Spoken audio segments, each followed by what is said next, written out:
Hola, bienvenidos a Encuentro Informativo. Todos los años se instala una y otra vez el tema de los alquileres. En este caso se empiezan a conocer las pautas de actualización que darían números cercanos al 100%, rondan el 90 y pico, para la actualización de aquellos que están cumpliendo un año de alquiler y en consecuencia recordemos que la ley dispone que los alquileres para vivienda tienen una duración mínima de 3 años y que la actualización se produce solamente una vez al año. Esta es una de las cuestiones que más se discutió por parte de los propietarios, pero en Argentina, hecha la ley, hecha la trampa, ¿qué es lo que sucede? Por un lado, la actualización hoy es cercana al 100% para los que están cumpliendo un año, pero los propietarios y las inmobiliarias, para cubrirse de el año en el que no se actualizan, ¿qué es lo que sucedió? Bueno, prácticamente se duplicaron los valores de los alquileres, entonces, además de la pauta de inflación, ya parten de un valor que está muy por encima de los mismos alquileres. Si ustedes miran hoy, entran a cualquier página de estas que publican alquileres, van a encontrarse lo siguiente. Un alquiler para oficina, comercio, etcétera, destinos que no son de vivienda, tiene un valor, misma zona, mismo metraje cuadrado, mismas características. El mismo aviso para vivienda, bueno, vale prácticamente el doble. ¿Por qué? Y porque ya se están cubriendo de antemano. Entonces, el alquiler para vivienda se encareció muchísimo. Acá tenemos una estadística. ¿Qué es lo que sucede? Con la actual regulación, el alquiler se actualiza anualmente y además es un promedio, ¿sí? El índice de actualización de los alquileres es un promedio entre la inflación y la actualización salarial. ¿Por qué? Nosotros tenemos en nuestro país un enorme déficit habitacional, lo que no hay es vivienda, entonces, como la vivienda es un bien escaso, se incrementa de dos maneras. Por un lado, como les dije, por encima de la inflación. Esto pasó siempre, esto no depende de la ley actual o de la anterior. Siempre el alquiler se actualizó por encima de los valores de la inflación. De hecho, esta sería la primera vez que va más o menos de la mano. Por eso, ¿qué es lo que hacen? Te lo suben antes de que arranques. Y la otra cuestión es que como tenemos un déficit de vivienda, además las propiedades se valorizan en dólares. Entonces, ¿cuál es la postura de los propietarios? Dice, yo no recupero en función del valor de la propiedad. Claro, porque la propiedad se valoriza en dólares, que habitualmente también es una manera de ganarle a la inflación. Entonces tiene una doble actualización y por eso discutimos una y otra vez si la ley de alquileres es buena. Bueno, yo lo que le tengo que decir a los inquilinos es: la actualización hubiera sido mucho peor si no estuviera la ley. Claro, el problema es que los propietarios, para cubrirse, te suben por las nubes el precio de entrada y entonces de esa manera se termina encareciendo totalmente. Ahora, ¿dónde está, si se quiere, el origen del problema? Bueno, en la falta de vivienda. Por un lado tenemos un mercado financiero roto, ¿sí? No hay créditos hipotecarios y los planes Procrear apenas alcanzan para hacer menos grave la situación, se necesitaría muchísimo más, ¿sí? Ahora, no tenés créditos hipotecarios, no podés acceder a la vivienda dentro de las reglas del mercado mismo. Entonces, bueno, ¿qué es lo que sucede? Nos ponemos a discutir una ley cuando la ley no puede solucionar el mercado en sí mismo. Una de las propuestas, ahora que se discute nuevamente la ley de alquileres, sería actualizar cada 6 meses en vez de una vez al año, ¿sí? Pero con un índice que esté ligado principalmente a salarios o por ahí con el RIPTE. Entonces, de esa manera, por un lado, quienes alquilan saben, una de las grandes discusiones es que no hay certeza sobre, cuál va a ser el índice de actualización, porque como está atado a la inflación y qué sé yo, esta sería una forma de darle algo de certeza a ambas partes, poner una actualización, si se quiere, más cercana en el tiempo, que se actualice cada 6 meses y darle la seguridad al inquilino de que si medianamente está atado a sus ingresos, bueno, no se le va a hacer impagable a los 2 años o al año y medio de haber entrado en la vivienda. Ese es el contexto económico y el problema en definitiva radica en 2 cuestiones. Tenemos una inflación que es casi del 100% y eso arruina todo.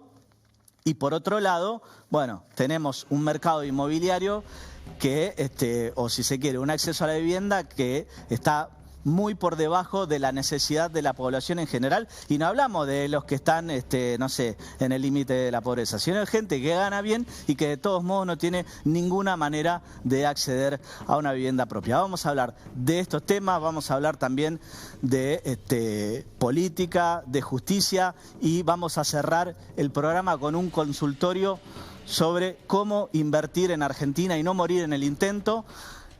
Pueden mandar sus preguntas a @jpgodoyveles por Instagram para el cierre con la columna de Adrián Moreno. Así comienza Encuentro Informativo.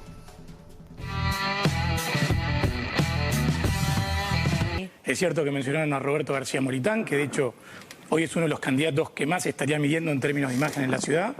Pero hace un par de semanas, Ricardo López Murphy, que también integra nuestro espacio, coqueteó con la posibilidad de también lanzarse para jefe de gobierno. La verdad que como espacio nos enorgullece tener 2 grandes dirigentes que podrían estar dispuestos a representar estas ideas de la libertad que nosotros encarnamos para la ciudad de Buenos Aires, pero también es cierto que como un partido liberal que integra la coalición de Juntos por el Cambio, además queremos presentar un candidato a presidente. Hay un proyecto presentado en el Congreso de la Nación por el diputado López Murphy, que plantea una reforma en nuestra legislación de empleo que acabaría con los juicios laborales.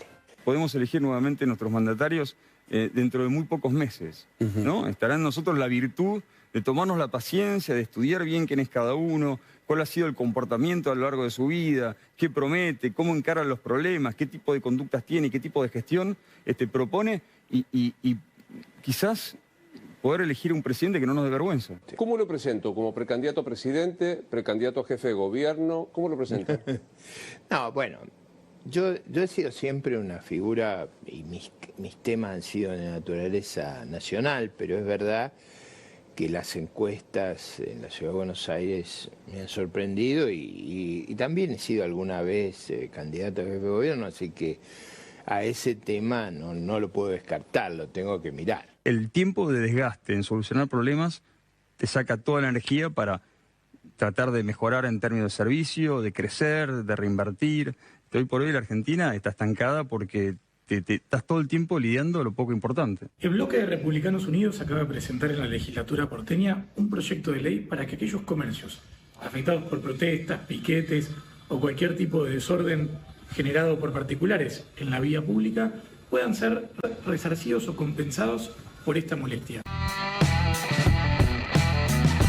Estamos ahora con Yamil Santoro, él es dirigente de Republicanos Unidos. ¿Qué tal, Yamil? ¿Cómo estás? Muy bien, gracias por la invitación. No, por favor, un placer.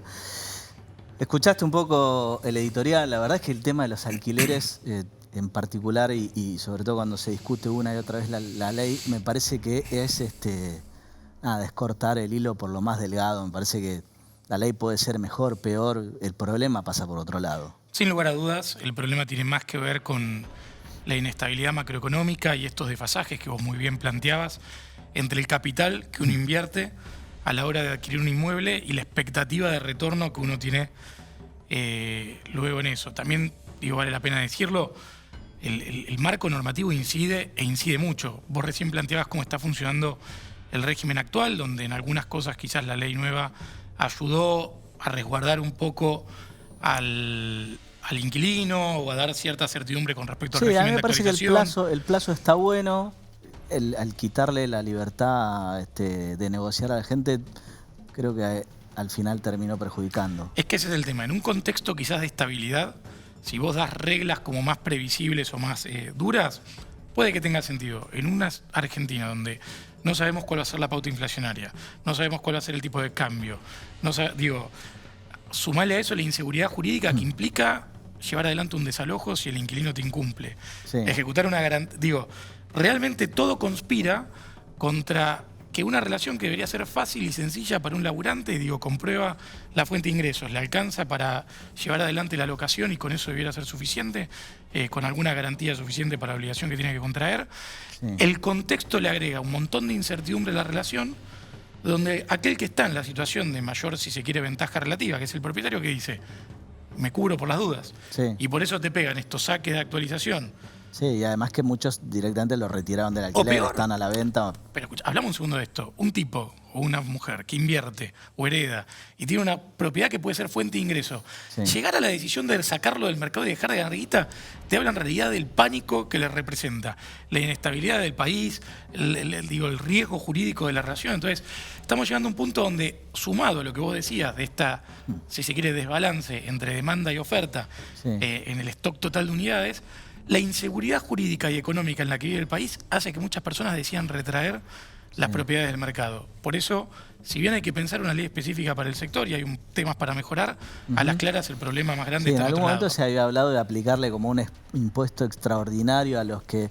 Por ahí el camino sería mejor al revés, ¿no? Es una boludez. O sea, dar una exención impositiva y que entonces la gente, como se ahorra unos mangos, dice, bueno, listo, lo alquilo. Sí, pero a ver, ¿qué es lo que va a terminar pasando? Vas a tener un montón de esquemas de simulaciones, donde vas a tener un montón de alquileres falopa inexistentes, donde yo te lo alquilo a vos y vos me lo alquilás a mí por un precio vil. Pero obvio, digo, y de eso trabajamos los abogados, digo, tratando de ver cuando aparece una regulación absurda, cómo le encontrás la vuelta lícita para... entonces, el camino no es yendo a los palazos con la gente que invirtió, con la gente que tiene miedo, con la gente que no se siente seguro de llevar adelante un negocio. ¿Qué expectativa de inflación podemos esperar para este 2023? Lo que pasa es que ahí también hay algo engañoso, por eso gastar más o menos en 100%, pero para mí el problema es otro, que es que en Argentina tenés un montón de precios de la economía que están retenidos. Entonces, el problema no es cuál es el precio final que vamos a tener en términos nominales entre lo que hoy empieza y lo que pasa después. Es cuando todos esos precios regulados en tarifas, en servicios, fíjate las marchas y contramarchas que tuvo el gobierno con los ajustes y no ajustes tarifarios y esto y aquello. Cuando vos a lo largo del tiempo vas acumulando tantas distorsiones, eso se termina siendo insostenible y el problema es cuándo destapás la olla. Y después tampoco sabés muy bien cómo va a terminar la cosa cuando la olla se destape. Por eso yo creo que ahí Juntos por el Cambio, que Republicanos Unidos, que es el partido que integra yo estoy adentro, tiene que ser muy claro en cómo vamos a llevar adelante el proceso de salir del quilombo en el que estamos. Que creo que fue uno de los pecados que tuvo la gestión en el 2015.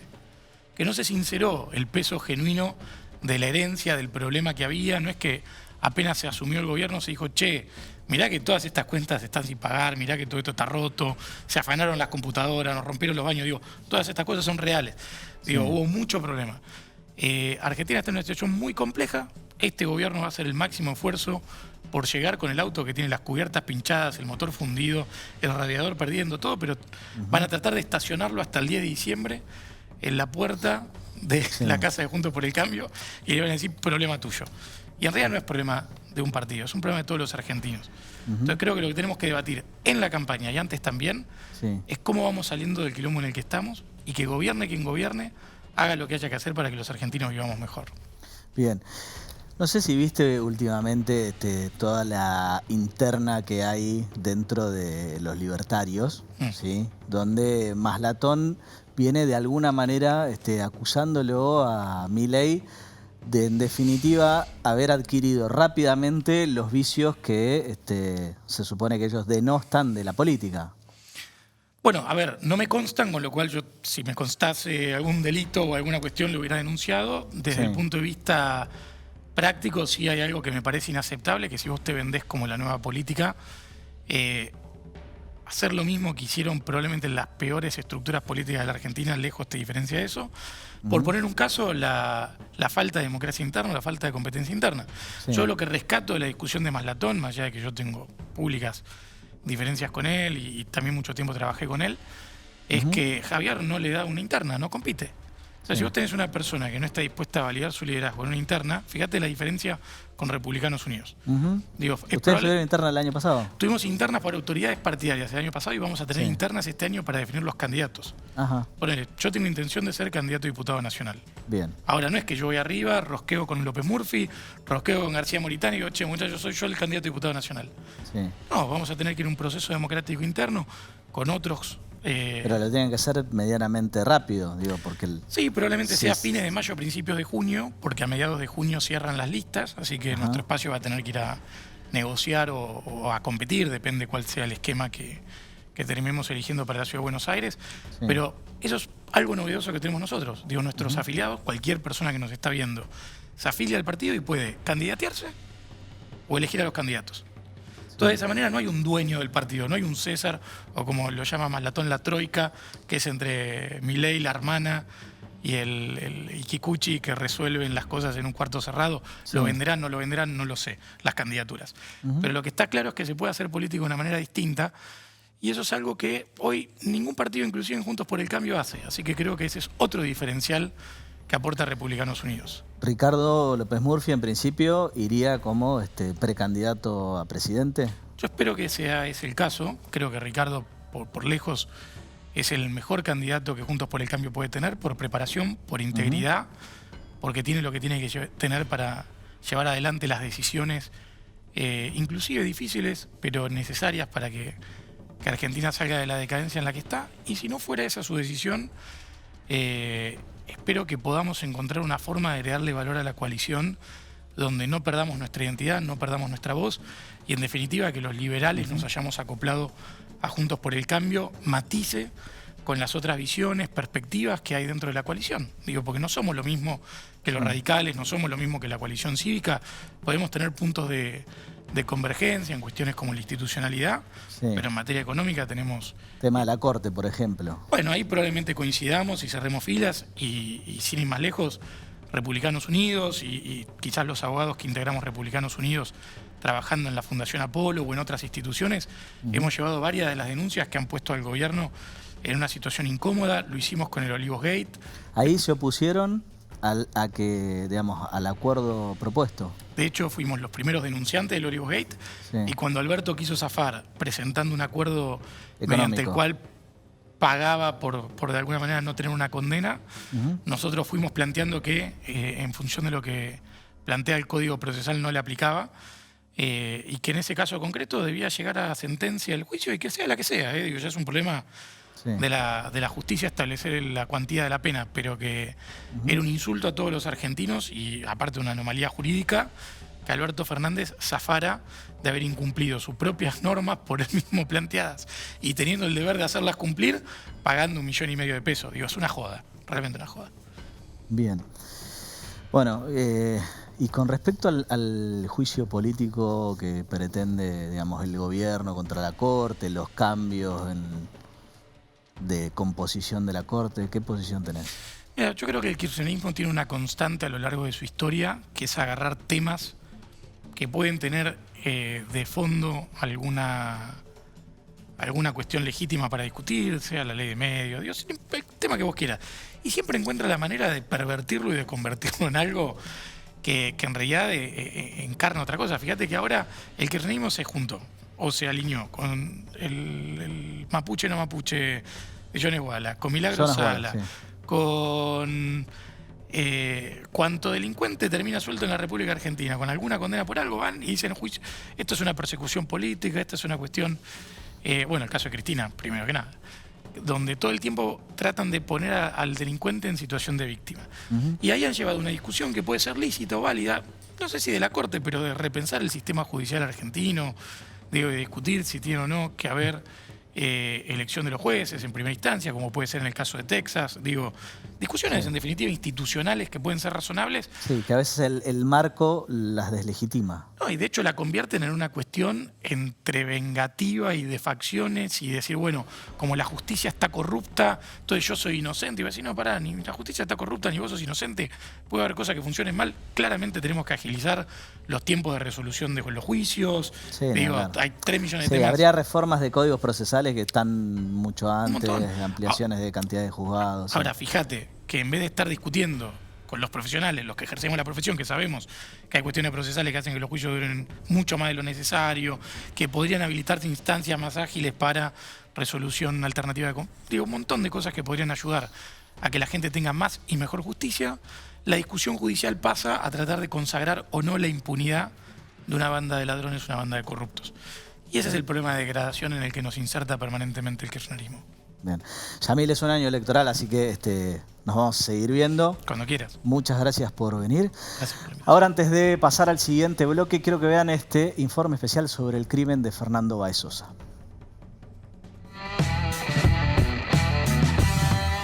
Me costó horrores ver la forma como asesinaron a mi hijo. Es una angustia impresionante que nunca podré olvidar cuando mi hijo levantaba su mano implorando piedad. En este sentido y por todo lo expuesto, esta parte peticiona al excelentísimo tribunal condene al señor Benicelli Matías Franco, titular del DNI 42-294-737, argentino soltero, nacido el 5 de noviembre de 1999, hijo de Mónica Esther Zárate y de Héctor Eduardo Benicelli, a la pena de prisión perpetua, accesorias legales y costas por ser considerado coautor penalmente responsable de los delitos de homicidio agravado por alevosía y por el concurso premeditado de 2 o más personas en perjuicio de Fernando Báez Sosa en concurso ideal con el delito de lesiones leves. ¿Cómo están los defendidos? ¿Una sorpresa en relación a lo que pueda poner en el día de hoy? Nada. Ahí se va entonces el doctor Tomei. Fíjate vos. Como siempre, su estrategia es no hablar mucho. Yo, ante todo, quería pedir disculpas a la familia de Fernando por todo lo causado. Estoy muy arrepentido de lo que pasó. Estoy muy mal desde lo que pasó ese día hasta el día de hoy y muy triste por todo lo sucedido. Y a todas las personas que afecté le quiero pedir sinceramente mi disculpa. Nunca tuve intención de matar a nadie. A ver, nosotros que conocemos los videos, no nos ha sorprendido. Si uno no conoce esos videos, con esa tecnología, lo que ha ayudado a las personas que no tienen conocimiento es individualizar fehacientemente el rol que tiene cada uno. El crimen de Fernando Báez Sosa, conmueve a toda la sociedad y mi amigo y colega Jorge Alarcón desde un principio tuvo una postura, que por lo menos te diría que generó bastante ruido. Sí, sobre todo al principio, ¿no? Me pegaban de todos lados, pero yo ya sostenía en aquel momento que de los 10 rackers en aquel momento, 4 estaban en la escena del hecho de la muerte de Fernando y los otros 6 no. De hecho, 2 fueron sobreseídos. Y sigo sosteniendo que 4 están en la escena del hecho de la muerte de Fernando y los otros 4, los que pegan al amigo de Fernando, el que filma y el que está en la puerta, no tiene nada que ver con la muerte de Fernando. Bueno, ¿qué hizo la defensa, por lo menos en el juicio del particular damnificado y los fiscales? Es elevar la vara a lo más alto y pedir cadena perpetua. Y para eso necesitaban probar que hubo un plan, que hubo premeditación. Y en el juicio, lamentablemente, digo lamentablemente porque fue un papelón lo de la Fiscalía, de comparar a Maradona con Valdano, el informe de la autopsia, pero vayamos a lo más importante, el silencio del doctor Tomei. El alegato técnico y jurídico tuvo mucho más brillo que el alegato vergonzoso de la Fiscalía, repito, y el doctor Burlando, que insistió en hablar para la tribuna cuando dice que le pegó la bolsa de Burlando papa. mediatizó mucho este tema. De hecho, ahí tenés este tuit que dice: conforme las pruebas presentadas durante el juicio y los alegatos de la Fiscalía, querella y defensa, ¿cuál creés que será la sentencia de los jueces? Hizo una feria persa con la sentencia. Claro, te digo, para mí es un papelón esa parte, pero ya desde el comienzo, Burlando, su estrategia era presión mediática, presión social, generar odio a los Raggers y el plan. El plan se le cayó, que es lo único técnico que tenía, porque lo otro no debería interferir en la justicia, pero todos sabemos que interviene. El plan para mí es discutible porque en definitiva no requerís, no es un asalto a un banco que requiere de cierto grado de planificación. Para mí, y es una opinión personal, el plan está dado porque esperaron que se vaya la policía, dijeron aura como en el campo y ahí fueron. No, ¿sí? bueno, déjame ver un poquito este tema, ya que lo pusiste, porque también, aparte de hacer por Twitter una encuesta, que un poco presionando a los jueces, también dijo de los rugbyers de todo, que no es normal en una profesión como la nuestra, que digamos de todo, más de un abogado que ha defendido delincuentes, criminales, acordate que defendió a los que mataron a Cabeza. Que no está mal eso, lo que está mal es lo que hizo ahora. Ahora, lo que vos decís, vos fíjate, cuando se inicia el juicio, se dijo que no había pelea. Y los mismos testigos del particular damnificado dijeron sí, había pelea adentro. Y después apareció mágicamente una imagen donde también hay pelea afuera. Entonces Burlando para dar un nombre, y la fiscalía inmediatamente dijeron sí, tenemos que reconocer que afuera también hubo pelea. 4:36 termina esa pelea. 4:40 y 15 muere ¿vos Fernando. querés decir que entonces podría llegar a pasar que les den homicidio en riña? Digo, sobre todo, no quiero entrar por ahí tanto en detalle de las distintas participaciones de los que no fueron, los que están en la escena del crimen, sino hacer hincapié en eso. ¿Vos creés que podrían llegar a darles un homicidio en riña? Bueno, que tiene una pena máxima de 6 años, digo, claro. salen en 5 Juan minutos. Pablo, cuando ellos dicen que 4:36 hay una pelea afuera donde identifican a los rugbyers peleando, no saben con quién, dice, que es llamativo que saben que los rugbyers sí estaban peleando, pero no saben con quién, seguramente era un amigo de Fernando. Y 4:44, 15 segundos dicen que falleció Fernando. Dicen que la policía se va a 4:44. Sí. Porque no pueden decir otra cosa porque está graficado. Entonces quiere decir que en los 50 segundos que dice Burlando que provocaron la muerte, que fueron a la casa de Fernando, en esos 50 segundos planificaron que 2 o 3 iban a pegar al amigo, que uno iba a estar filmando y que uno iba a estar en la puerta y que los otros 3 iban a matar a Fernando. Porque si vos le estás pegando a alguien, tenés que saber que le estás pegando para que el otro lo mate a la otra persona. Porque si vos le estás pegando y no sabés lo que va a hacer el otro, ya no hay plan. Y si había plan... O por lo menos el grado de participación criminal de eso se reduce. Pero quiero hacer hincapié en esto. ¿Vos creés que les podrían dar una sentencia por homicidio en riña a los principales autores? Mirá, el 99,9% de la jurisprudencia, antes de Fernando, del caso Fernando, perdón, y después del caso Fernando, repito, 99,9% de la jurisprudencia, cuando no encuentran, mediante la autopsia, saber quién lo mató, directamente van al homicidio en riña. Bien, te quiero hablar también de otro tema que conmueve a la comunidad, que es el caso de Lucio Dupuy. Mañana va a estar, se daría a conocer la sentencia y, bueno, hemos visto que este es probablemente el crimen más aberrante del que hayamos tenido conocimiento en los últimos tiempos. Este caso, vamos a hablar sin hipocresía. Este caso horrendo va a tener algo de bueno, porque va a levantar el velo de lo que sucede en gran parte del país con muchos chicos. Repito, de lo que sucedió, sucede y está sucediendo con muchos chicos. De hecho, ahora aparecieron unos cuantos. ¿Hace cuántos que hay maltrato a los chicos? Ese famoso, los niños son privilegiados, los derechos del niño no existen en la Argentina. En la Argentina uno va a la provincia y encuentra chicas de 14, 15 años con 6, 7 hijos. Yo soy de Corrientes. Usted se aleja un poco de la capital y va a encontrar un montón de chicas, inclusive sin padres, que tienen 8, 9, 7, le estoy hablando de esas cifras, pero son cifras reales, 7, 8 chicos. ¿Y qué sucede?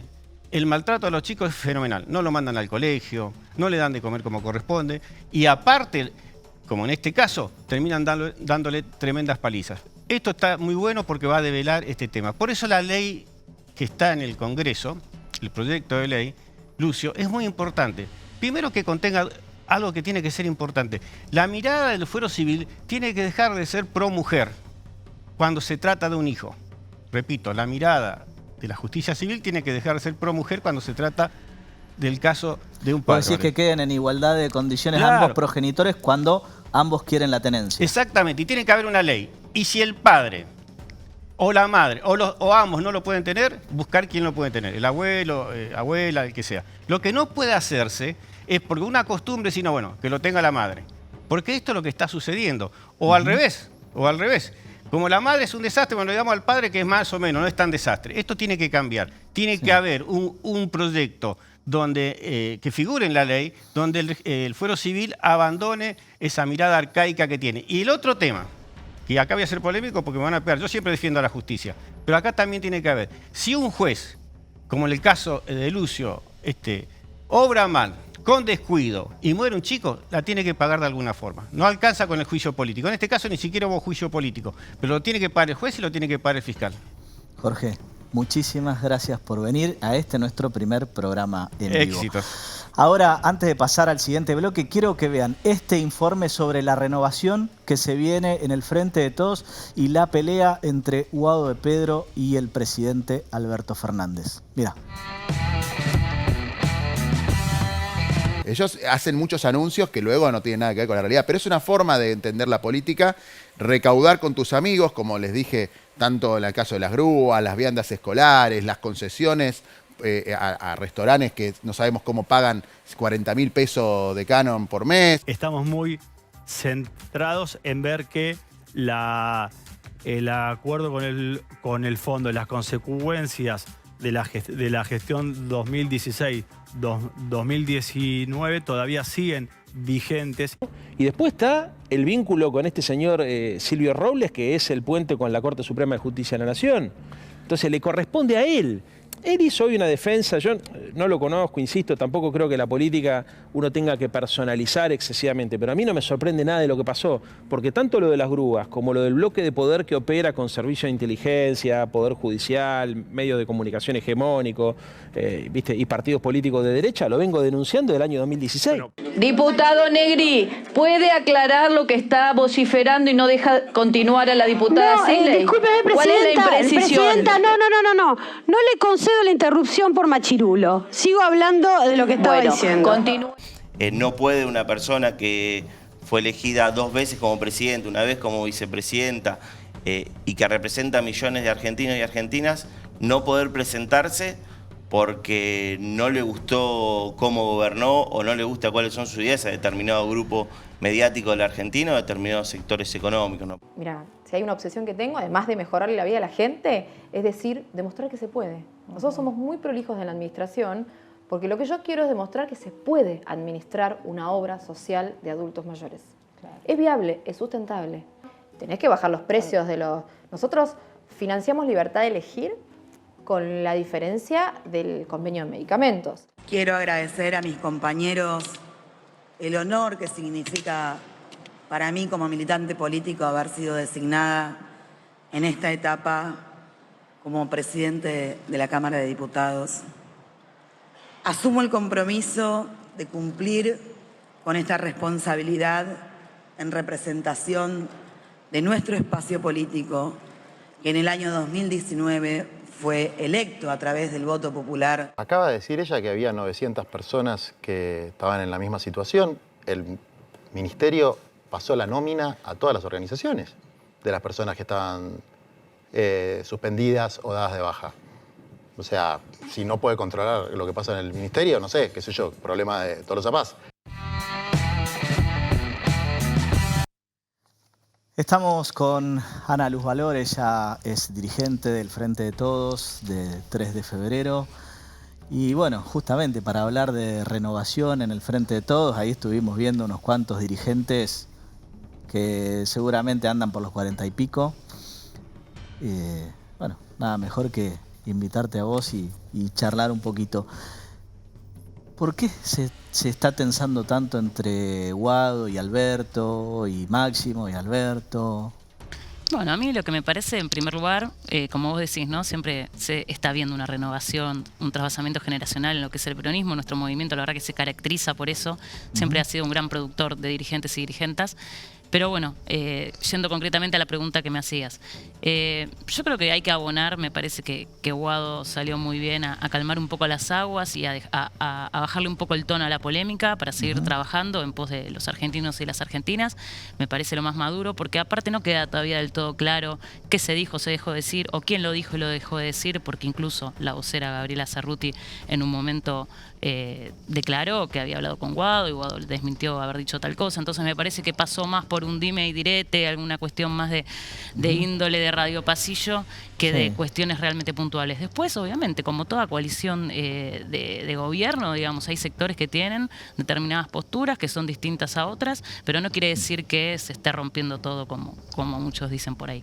No, yo creo que no rompiendo, pero sí claramente se empieza a bueno, notar cada vez más la diferencia de posturas en temas que son importantes o que tal vez uno esperaría que tengan como más acordados dentro de la coalición gobernante. Sí, yo creo que por ahí ahora se le presta más atención, las posturas estuvieron siempre, porque bueno, estamos entrando en este año electoral y obviamente se empiezan a definir candidaturas y cada sector quiere tener el representante que mejor defienda o justamente pueda representar, valga la redundancia, tus intereses o tu ideología. Pero posturas distintas tuvimos siempre. Vos fíjate cuando fue la votación del acuerdo con el FMI, bueno, hubo un sector del Frente de Todos que votó diferenciado porque no estaba de acuerdo, porque sabemos que fue un acuerdo que nos ata quizás a muchísimos años de dependencia económica y que termina siempre siendo en detrimento de nuestro pueblo. Entonces, digo, posturas distintas hubo siempre, eso no quiere decir que podamos seguir, digamos,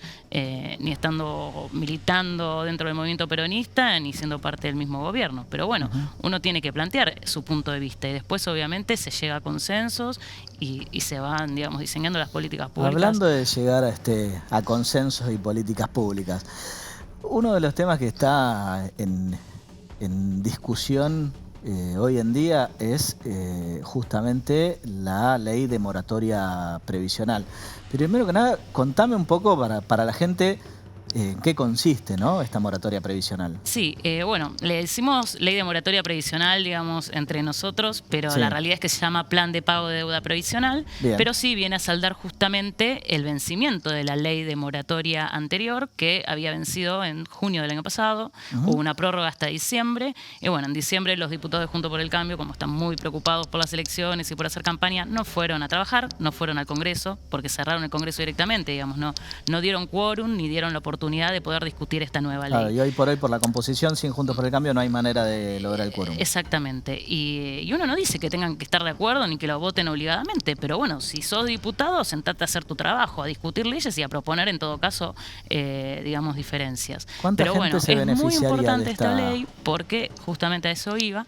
Este año, mujeres de 60 y hombres de 65... alrededor de 800.000 personas, argentinos y argentinas, que no van a poder jubilarse porque le faltan algunos años de aporte. Sabemos que nuestro país tiene una deuda histórica con el empleo no registrado y que obviamente la mayoría de estas personas, digo, han trabajado toda su vida. De los últimos 25 30 años, bueno, se incrementó mucho el empleo no registrado y sí, esto es como un círculo vicioso, porque tras que tuviste malos trabajos, después no te podés jubilar. Tal cual. Así que bueno, 800.000 personas estarían sin jubilarse. Una de cada 10 mujeres reúne 30 años de aporte en este año 2023 y 3 de cada 10 hombres. O sea que, imagínate un partido de fútbol, uno de los equipos de los varones en edad de jubilarse, bueno, solo 3 van a poder hacerlo. Y así también las mujeres, 1 de cada 10 nada más. Así que bueno, estamos muy preocupados porque la realidad es que es preocupante y es triste a la vez que estén jugando con la jubilación. ¿Qué posición tenés Juntos por el Cambio? Digo, no entiendo por qué... ¿Por qué no quieren sentarse a votarla? No se sientan a votar esta ley. Muchos ven la seguridad social como un gasto, digamos. Ellos ideológicamente piensan que la seguridad social es un gasto. Entonces, ¿para qué queremos más jubilados? Otros dicen, porque no todos tienen la misma postura, no, bueno, ¿de dónde van a sacar la plata? No podemos tomar más deuda. ¿Quiénes dicen que no hay que tomar más deuda? Los que tomaron 45.000 millones de dólares del FMI en contra de todos sus estatutos. No sabemos dónde está esa plata, la vamos a tener que pagar todos. Nos endeudaron a 100 años con los bonos y ellos están preocupados a ver si el Estado se endeuda. Que además, tampoco eso es real, porque justamente el plan de deuda de pago previsional tiene que ver con que estas personas a las que les faltan los aportes para jubilarse, después con su misma jubilación. Sí, la moratoria consiste en eso. Pagan no es que se les está regalando durante varios años. No se les está regalando nada, absolutamente nada. Y hace el círculo virtuoso de que se sigue aportando a la caja. O sea, no hay que tomar ninguna deuda de ningún lado. Así que bueno, la verdad que es triste que especulen con el futuro de los jubilados y las jubiladas cuando muchas veces se llenan la boca hablando, ¿no? Sí, ¿hay alguna fecha tentativa en la que se trataría? Digo, ¿cómo está esa situación? Se está tratando de que se ponga en temario de extraordinarias en febrero. Pero bueno, todo va a depender de que justamente los diputados de la oposición se quieran sentar a trabajar. En las extraordinarias de febrero también está el tema de la ampliación de la Corte. También está ese tema, así que no quiero pensar que ellos quieran negociar, porque ahí que sí se lo frene veo, eso para pagar ahí sí lo veo más, que eso no quieran podría dar el pasar, quórum por lo de la Corte. Que no te quepa la menor duda de que por- algunos puedan llegar a querer estar negociando, digamos, votar la ley para que no avance el juicio, lo cual, bueno, la verdad es que está lejos de ser un poco ético, ¿no? Sí. Bueno, hablemos un poquito, vos sos de 3 de febrero, hablemos un poquito, bueno, de cómo está 3 de febrero. Bueno, 3 de febrero, enlazándolo, 8.000 personas no van a poder jubilarse si no sale la ley. ¿Y que no tengo idea qué población tiene? 366.000 personas, según Bien. los últimos datos, sí. O sea que sí, es... Y 8.000 personas van a estar, no van a estar en capacidad de jubilarse porque, bueno, justamente nuestro intendente, que es miembro de la misma fuerza que no quiere sentarse a discutir la ley, bueno, lo mismo, ¿no? Está muy preocupado por pasear por todo Buenos Aires porque tiene intenciones de estar en alguna fórmula. Digo que igualmente, todos podemos tener intenciones legítimas de ser candidatos a algo, pero bueno, él fue elegido por la población para ser intendente y para gobernar y no tenernos abandonados en un distrito lleno de baches, lleno de suciedad, decís que no se ocupa absolutamente inseguro. Y no sé cuándo tiene tiempo, porque yo lo veo haciendo programas de TV, paseando por todos los distritos de la provincia de Buenos Aires, juntándose con dirigentes de todos lados. O sea, lo veo en la rosca política. ¿Tiene como se intenciones de dice. ser gobernador? Yo creo que su intención última es esa. No creo que llegue realmente. Digo, no soy quien para Bueno, decirlo. pero si no atiende por su ahí propio municipio y no por ahí va a ser ser... parte de una fórmula, ser vice, pero sí, está claro que está caminando para eso. Ya desde hace un tiempo, pero este verano ya es increíble. No sé cuándo está en 3 de febrero. Y así está, ¿no? 3 de febrero absolutamente abandonado, con niveles de inseguridad. Digo que ya estamos en el podio, creo que estamos primeros o segundo de lo que es el conurbano en inseguridad, y bueno, y él tiene un presupuesto grande asignado para el tema, pero bueno, no debe tener tiempo para pensar las políticas Y con necesarias. el tema de viviendas, que bueno, es un tema, viste, el editorial, digo, a mí me parece que uno de los grandes déficits que tenemos es ese, el déficit habitacional, y en consecuencia, bueno, esto te dispara los precios de los alquileres. Sí, tal cual. ¿Hay algún plan en 3 de febrero? Digo, Nosotros seguramente en 3 que de espacio febrero, hay como para hacer, bueno, para no planificar tanto, porque vivienda. al ser un distrito del primer cordón del conurbano, no tenemos tanto espacio libre como, pero sí hay un procrear, ya hay un terreno asignado en Martín Coronado, que ya votamos, digo, yo en ese momento era concejal, y está votado las ordenanzas correctamente para que en breve empiece la construcción del procrear. ¿Llegarían para antes de fin de año? No sé realmente, la verdad, no creo. No, por desconozco en los qué tiempos de estado está la construcción. obra, pero no sé si llegaría antes de fin de año. Pero sí Bien. está proyectado, está aprobado, digo, está en camino, pero bueno, ya te digo, nosotros no tenemos tanto espacio libre como para generar nuevas viviendas, salvo que te vayas para arriba. Sí, igual en lo general, que- claro, construyendo Claro, horizontalmente. no sé si sería lo mejor, porque digamos, ya sabemos lo que pasa cuando hay una sobrepoblación de edificios. Sí, lo que está pasando cuando se cambió el código de construcción de 3 de febrero, que nosotros, como bloque de Frente de Todos, no lo votamos, porque estábamos en desacuerdo, porque justamente tiene que ver con la proliferación de edificios, y es lo que está sucediendo, sobre todo en la ciudad cabecera de nuestro distrito, que es Caseros, porque no tenemos la infraestructura adecuada de servicios públicos, ya tenemos una falta de agua total, tenemos cortes de luz permanentemente y seguimos poniendo edificios y no estamos generando la infraestructura adecuada para que estén.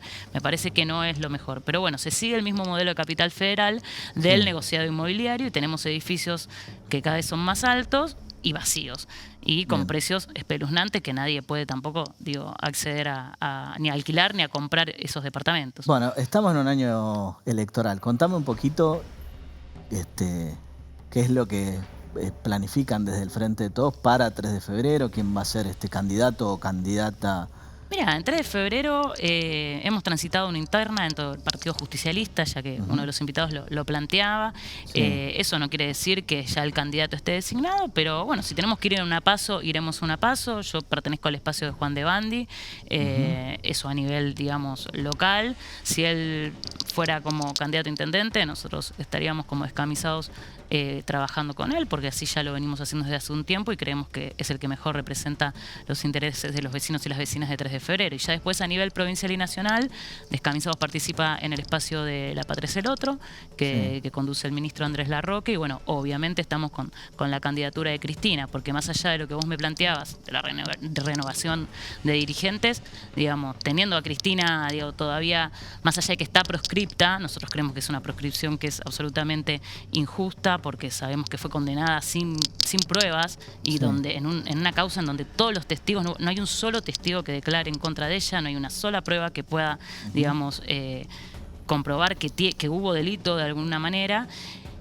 Así que es obvio que hay una proscripción y nosotros vamos por el levantamiento de eso porque creemos que no solo nos representa mejor a gran parte del movimiento peronista, sino a muchísimos habitantes de nuestro país, ¿no? A gran parte de la población argentina que le gustaría que ella fuera candidata. Sí. Ahí, bueno, el tema de la proscripción igual...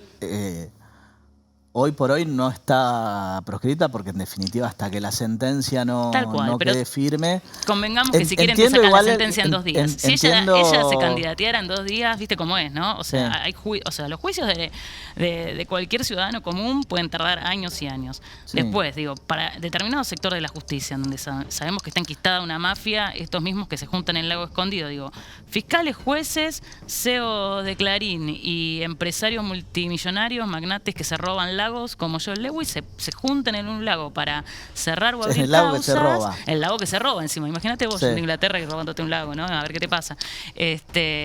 Digo, sabemos que ellos arman y cierran causas, las abren, las cierran cuando quieren. Digamos, el escándalo con de Alessandro, bueno, lo decía también uno de los invitados, ¿no? En el informe, el escándalo con las coimas de las grúas, más los chats, cuando ellos quieren encubrir ese viaje al lago escondido diciendo hay que truchar facturas. Cerraron la causa en 2 minutos. Y hoy se cumplen 5 meses de que le gatillaron en la cabeza a la vicepresidenta de la Nación y la causa no avanza. Y la jueza que está a cargo trabaja para la reta. O sea, está muy claro que hay una mafia judicial y que si el día de mañana quieren terminar de condenar a Cristina para que realmente no pueda presentarse un cargo público, si ella fuera candidata, lo van a hacer. Bien. Bueno, Ana, te agradezco muchísimo por venir. Gracias a vos. Gracias por la invitación. Una vez más a nuestro primer programa en vivo. Enseguida arrancamos con la columna de Adrián. Les recuerdo, las consultas las pueden mandar por Instagram a @jpgodoyveles. Ya arrancamos. Vean este informe.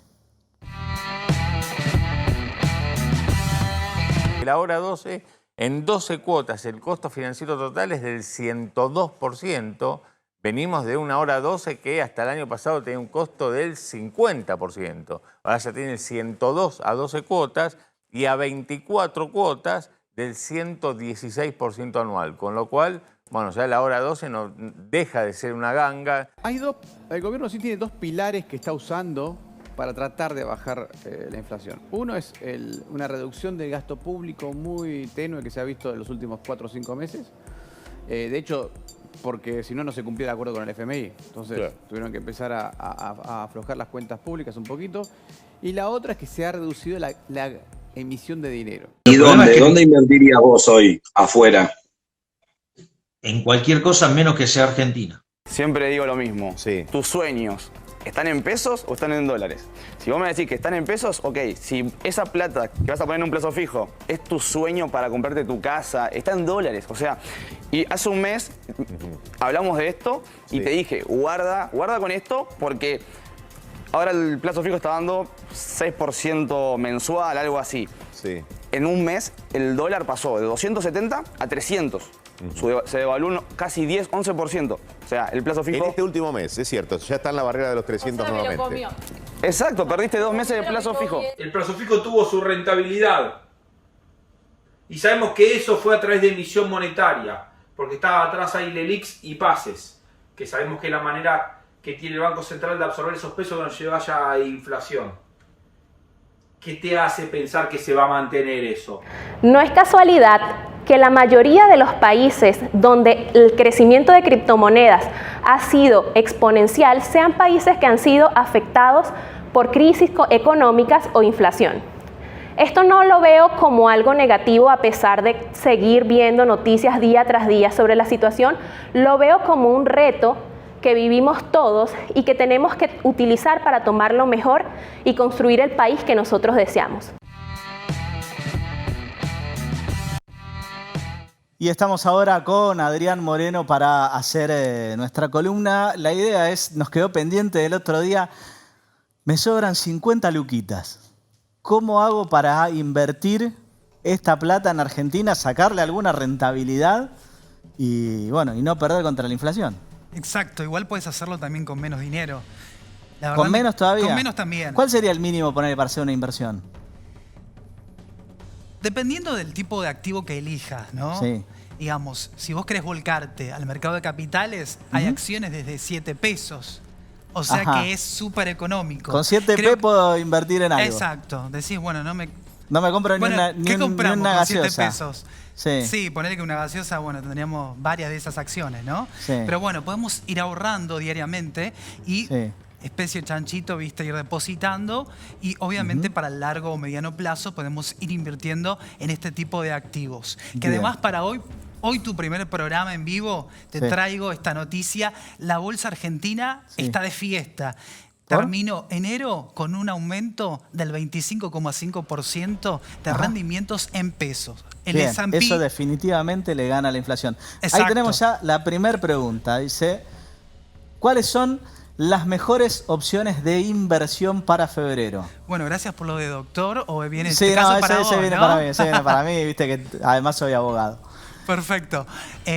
Mira, para mí, yo creo que como te decía antes, el indicador de Argentina de acciones locales, el S&P Merval, tuvo un incremento del 25,5%, que lo que hace es, de alguna manera, reasegurar otra vez que las acciones argentinas son, digamos, títulos propicios para invertir en este 2023. Recordemos que venimos de un aumento del 142% en pesos del año pasado. Por lo tanto, las acciones... Bueno, eso superó casi en un 50 la inflación. Exacto. Las acciones energéticas como las acciones financieras dieron impulso a este crecimiento, superando, como vos decías, a... digamos, lo que podría generar nocivamente la inflación en cada uno de nuestros capitales. Y decime, ponele, para poder invertir en acciones, ¿cuál es el camino? ¿Qué es lo que necesito? Mira, con la cuenta bancaria que todos tenemos no alcanza, algo más hay que hacer. Exacto. Primeramente, como te decía, ganas y después es sumergirte en el mercado de capitales. Abriendo una cuenta en cualquier broker financiero, también lo puedes hacer. ¿Hay alguna manera de saber cuáles son los brokers? Digo, en este país que tuvimos a Cositorto, hay tanto trucho, ¿cómo podemos asegurarnos que un broker es oficial? Mira, tenemos que recurrir, hoy a través de la tecnología podemos recurrir a, digamos, las distintas plataformas que nos dan esta seguridad, que tienen que estar en la Comisión Nacional de Valores y también, digamos, podemos encontrar que se encuentran rankeando dentro de esta comisión y esto nos da seguridad jurídica, por decirlo de alguna manera, ¿no? Para poder comenzar a invertir. Perfecto.